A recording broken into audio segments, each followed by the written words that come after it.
এজন্যই আল্লাহ বলেন, কুল ইয়া ইবাদিয়াল্লাযীনা আসরাফু আলা আনফুসিহিম লা তাকনাতু মির রাহমাতিল্লাহ।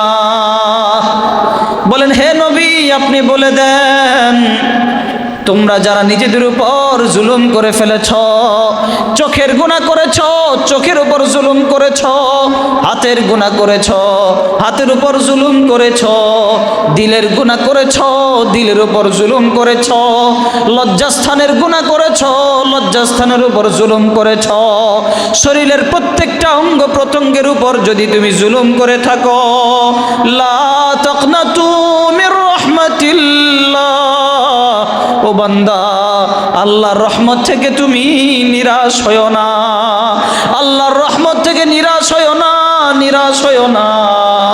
ইন্নাল্লাহা ইয়াগফিরুয যুনুবা জামিআ, আমার আল্লাহ বলেন, আল্লাহ সমস্ত গুনাহগুলো মাফ করে দিবেন। সুবহানাল্লাহ। শুধু এতটুকু না, আল্লাহ আবার জানিয়ে দেয়, এই তোমরা শোনো, আমি কেন গুনাহগুলো মাফ করব, শোনো। আল্লাহ বলেন, ইন্নাহু হুয়াল গফুরুর রহিম। আমার আল্লাহ বলেন, কেন আমি মাফ করি জানো কি না? আনা গফুর, আমি বড় ক্ষমাশীল, আনা রহিম, আমি বড় দয়ালু। আল্লাহু আকবার। তাহলে বলেন, এমন দয়ালু মাওলা যদি আমাদের থাকে, এমন রহমান মাওলা যদি আমাদের থাকে, এমন গুনাহ ক্ষমা করনেওয়ালা রব যদি আমাদের থাকে, আমাদের আর কোনো টেনশন আছে? আমাদের কাজ হলো তওবা করা। ভুল করে ফেলেছি, তওবা করে ফেলবো। গুনাহ করে ফেলেছি, তওবা করে ফেলবো। জীবনে যত কিছু করেছি না কেন, আল্লাহ তো বলেন, বান্দা 24 ঘন্টা তোমাদের জন্য আমার রহমতের দরজা খোলা। তাহলে কেন আমরা আল্লাহর রহমত থেকে নিরাশ হব? আল্লাহ বলেন, বান্দা, আমার রহমত থেকে নিরাশ হয়ো না, তোমার ধারণার চাইতেও আমার রহমত অনেক বেশি, অনেক বেশি। তাহলে আমরা কেন নিরাশ হব? আমরা আল্লাহকে বলবো, আল্লাহ আপনি আমাদের সবাইকে মাফ করে দেন। বলেন আমিন। আশা করা যায় আল্লাহ আমাদেরকে মাফ করে দিন।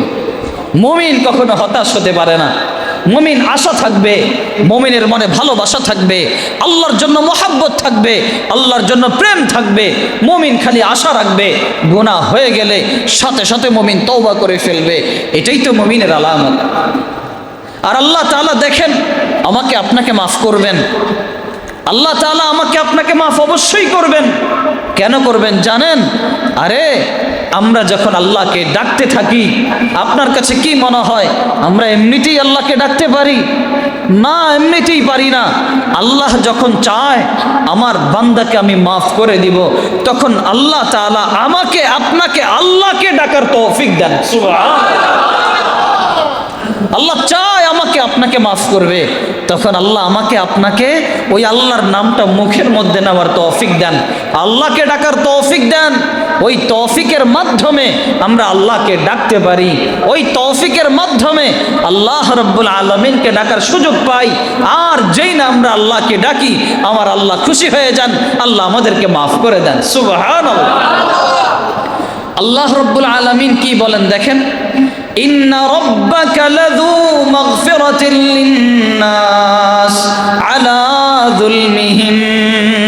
সূরা রা'দের 6 নম্বর আয়াতের মধ্যে আল্লাহ রাব্বুল আলামিন বলেন, মানুষ যত সীমা লঙ্ঘন করে, মানুষ গুনাহের মাধ্যমে, জুলুমের মাধ্যমে, নিজের উপর অত্যাচার করার মাধ্যমে মানুষ যত সীমা লঙ্ঘন করে, আল্লাহ বলেন, মানুষ সীমা লঙ্ঘন করলেও তোমার রব তাদের প্রতি অবশ্যই ক্ষমাশীল। সুবহানাল্লাহ। আল্লাহ বলে, বান্দা তুমি সীমা লঙ্ঘন করছো, তাও তোমার রব ক্ষমাশীল। বান্দা তুমি নিজের উপর জুলুম করছো, তাও তোমার রব ক্ষমাশীল। তুমি গুনাহ করতে করতে তুমি হদ পার করে ফেলেছো, তাও তোমার রব ক্ষমাশীল।